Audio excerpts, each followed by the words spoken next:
भगवते वासुदेवाय नमः। आजिर आलोच्य विषय बग पक्षी को वरदान। पौराणिक गाथारे बग पक्षी को वरदान विषय रामायण उद्धृत होइछि।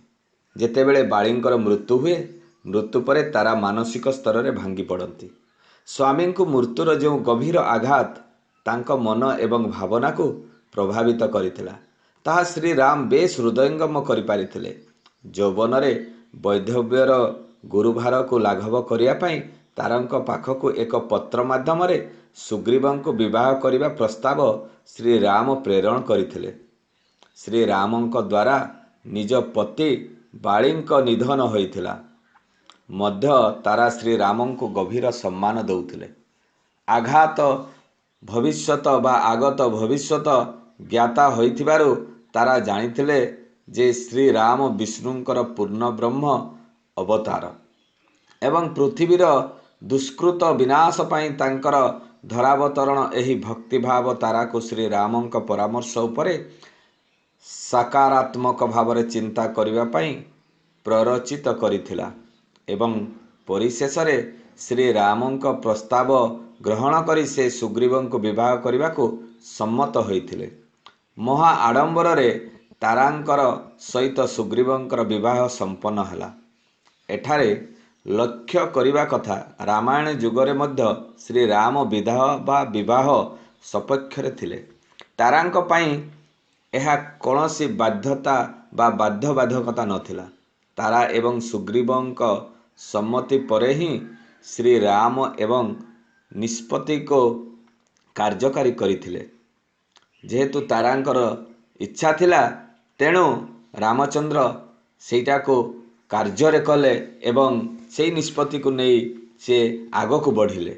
आधुनिक जुगरे जड़े रामं को बा राजा राम मोहन राय कसरत करने को पड़ता बेले त्रेतया जुगरे श्री राम एही समाज सुधार कामटी किष्किंधरे अति सहजरे करि पारिथिले।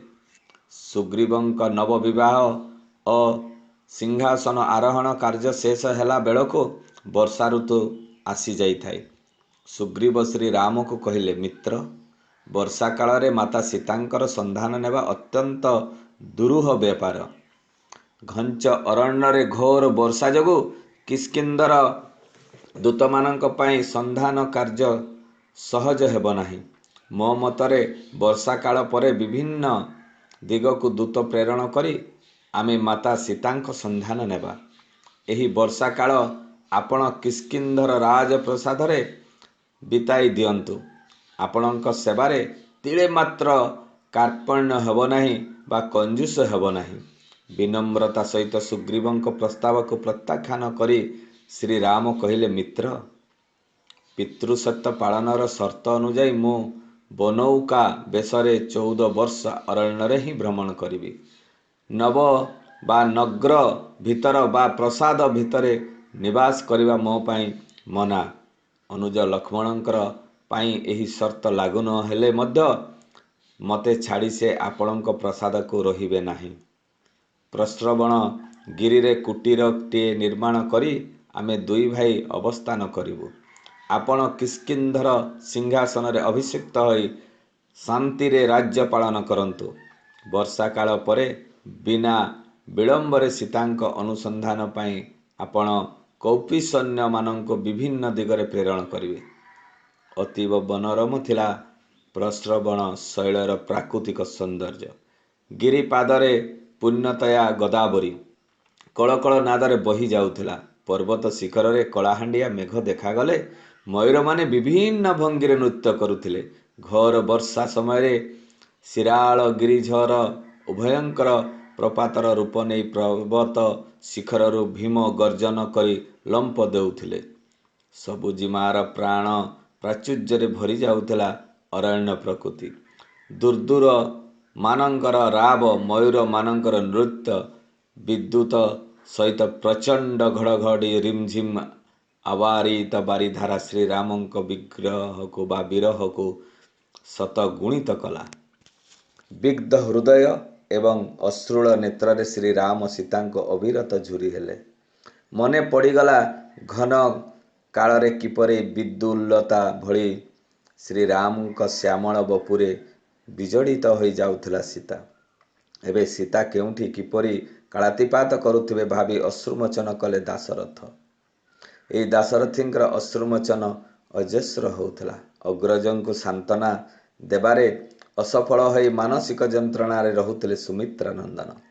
ଦିନେ କୁଟୀର ନିକଟରେ ବୃକ୍ଷ ଡାଳରେ ବସିଥିବା ବକପକ୍ଷୀକୁ ଚାହିଁ ଶ୍ରୀରାମ ପଚାରିଲେ, ଜଳ ସ୍ଥଳ ଓ ଆକାଶରେ ବିଚରଣ କରୁଥିବା ହେ ବକପକ୍ଷୀ, ତୁମେ ମୋ ପ୍ରିୟତମା ସୀତାଙ୍କୁ ଦେଖିଛ କି? ଜାଣିଛ କେଉଁଠି ଅଛି ମୋ ଯୋଜନ ଗନ୍ଧା ଜାନକୀ? ତାର ବିରହରେ ଏ ଘନ କାଳ ମୋ ପାଇଁ ଦୁର୍ବିସହ ହୋଇ ପଡ଼ିଛି। ଯଦି ଜାଣିଥାଅ ମୋତେ ଦୟାକରି କୁହ, କେତେ ଦୁଃଖରେ ମୋ ବିରହରେ ଅଶ୍ରୁମୋଚନ କରୁଥିବା ମୋ ପ୍ରାଣପ୍ରିୟା। ଶ୍ରୀରାମଚନ୍ଦ୍ରଙ୍କ ବିରହ ଦେଖି ବକପକ୍ଷୀ କହିଲା, ହଁ ରାଜୀବ ଲୋଚନ, ଏହି ବୃକ୍ଷ ଉପରେ ବସିଥିବା ସମୟରେ ଦିନେ ମୁଁ ଏକ କରୁଣ ଦୃଶ୍ୟ ଦେଖିଲି। ଲଙ୍କାର ରାକ୍ଷସ ରାଜ ରାବଣ ତାର ପୁଷ୍ପକ ବିମାନରେ ଜଣେ ଅପରୂପ ସୁନ୍ଦରୀ ନାରୀକୁ ବଳାତ୍କାରେ ନେଇଯାଉଥିଲା। ମାନେ ତାର ବିମାନରେ ନେଇଯାଉଥିଲା। ତାଙ୍କ ଦେହରୁ ପଦ୍ମ ଗନ୍ଧ ଚହଟି ଯାଉଥିଲା। ସେହି ବାସ୍ନାରେ ଆକର୍ଷିତ ହୋଇ ଭ୍ରମରମାନେ ତାଙ୍କ ଚାରିପାଖରେ ଘୂରି ବୁଲୁଥିଲେ।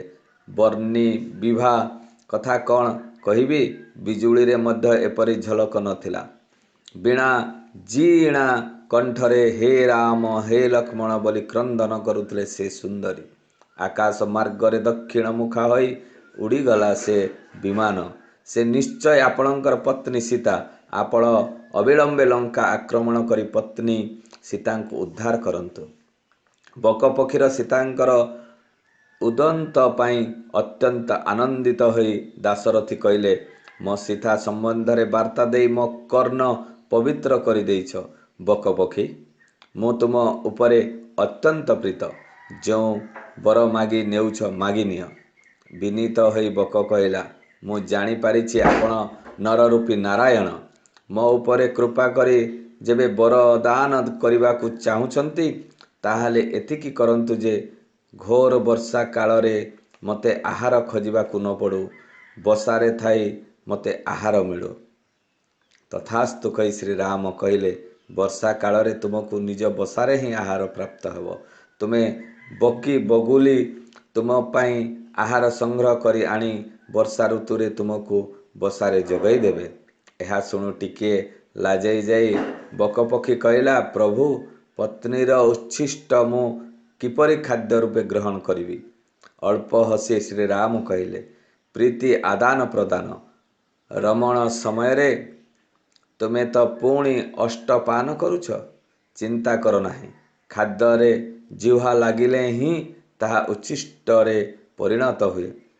ସେହିଦିନଠାରୁ ଶ୍ରୀରାମ ବରଦାନ ଫଳବତୀ ହୋଇଛି। ବର୍ଷା ଋତୁରେ ବକପକ୍ଷୀକୁ ତାର ଯୋଡ଼ି ବକି ହିଁ ଖାଦ୍ୟ ସଂଗ୍ରହ କରି ଆଣି ବସାରେ ଖୁଆଇଥାଏ। ଏଣେ କିଷ୍କିନ୍ଧର ମହା ଆଡ଼ମ୍ବରରେ କାଳାତିପାତ କରିବାକୁ ଲାଗିଲେ ବାନରରାଜ ସୁଗ୍ରୀବ। ଆଗରୁ ରାଜ୍ୟ ବିଚ୍ୟୁତ ହୋଇ ଘୋର କଷ୍ଟରେ ଯାଯାବର ଜୀବନଯାପନ କରୁଥିଲେ। ଶ୍ରୀରାମଙ୍କ ସହାୟତା ଯୋଗୁଁ କେବଳ ନିଜ ରାଜ୍ୟ ଓ ପତ୍ନୀକୁ ନୁହେଁ, ସୁନ୍ଦରୀ ଗୁଣବତୀ ତାରାଙ୍କୁ ମଧ୍ୟ ଅଙ୍କଲକ୍ଷ୍ମୀ ଭାବରେ ପାଇଲେ ସୁଗ୍ରୀବ। ରମା ଏବଂ ତାରାଙ୍କ ସହିତ ଏଭଳି ପ୍ରେମରେ ମଜ୍ଜିଗଲେ ସୁଗ୍ରୀବ ଯେ ଦିବାନିଶି ତାଙ୍କୁ ଏକାକାର ମନେହେଲା। ଯୌବନ, ଧନ ସମ୍ପତ୍ତି ଏବଂ ରାଜ ସିଂହାସନର ପ୍ରଭୁତ୍ୱ ହସ୍ତଗତ ହେବା ପରେ ଅବିବେବିକା ତାଙ୍କ ମାନସିକତାକୁ କବଳିତ କରିବା ପାଇଁ ଅଧିକ ସମୟ ହେଲା ନାହିଁ। ସେ ରାମଙ୍କୁ ଦେଇଥିବା ପ୍ରତିଶ୍ରୁତି ଭୁଲିଗଲେ। ଘୋର ବର୍ଷା କାଳ ବିତିଗଲେ ମଧ୍ୟ ଶ୍ରୀରାମଙ୍କୁ ସୀତାଙ୍କ ଅନୁସନ୍ଧାନ ପାଇଁ ଦେଇଥିବା ପ୍ରତିଶ୍ରୁତି ସମ୍ପୂର୍ଣ୍ଣ ଭୁଲିଗଲେ ସୁଗ୍ରୀବ। ଆପ୍ତ ବାକ୍ୟ ଅଛି, ହସି ଖେଳି ଯେଉଁ ଗମନ୍ତି ସମୟେ ଜୀବନ୍ତ ମଣନ୍ତି ମହୋତ୍ସବମୟ। ସେମାନଙ୍କୁ କର୍ତ୍ତବ୍ୟ ବିଷୟରେ ଚେତାବନୀ ଦେବା ପାଇଁ ପଡ଼େ। ସେହି ଚେତାବନୀ ଦେବା ପାଇଁ ଦିନେ ରାମ ଭକ୍ତ ହନୁମାନ ସୁଗ୍ରୀବ ପାଖରେ ପହଞ୍ଚିଥିଲେ।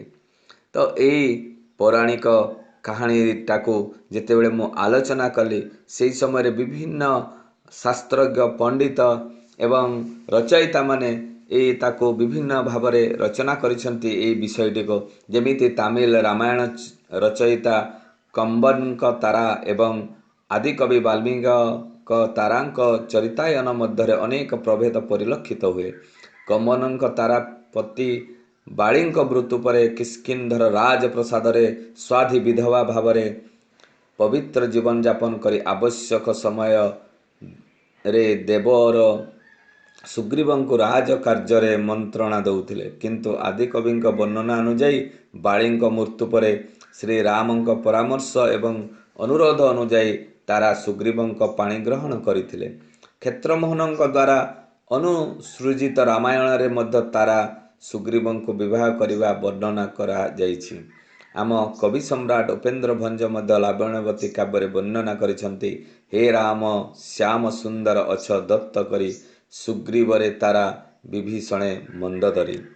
ତ ଏଇଥିରୁ ଆଲୋଚନାରୁ ଜଣାପଡ଼େ ଯେ ରାମଚନ୍ଦ୍ର ବିଧବା ବିବାହ ମଧ୍ୟ କରିବାର ପ୍ରଚଳନ ସେ ସମୟରେ ତାଙ୍କର ଥିଲା, କିନ୍ତୁ ତାହା କାଳକ୍ରମେ ଏହି ସତୀ ପ୍ରଥାକୁ ବିଶେଷ କରି ପ୍ରାଧାନ୍ୟ ଦିଆହେଇଥିଲା।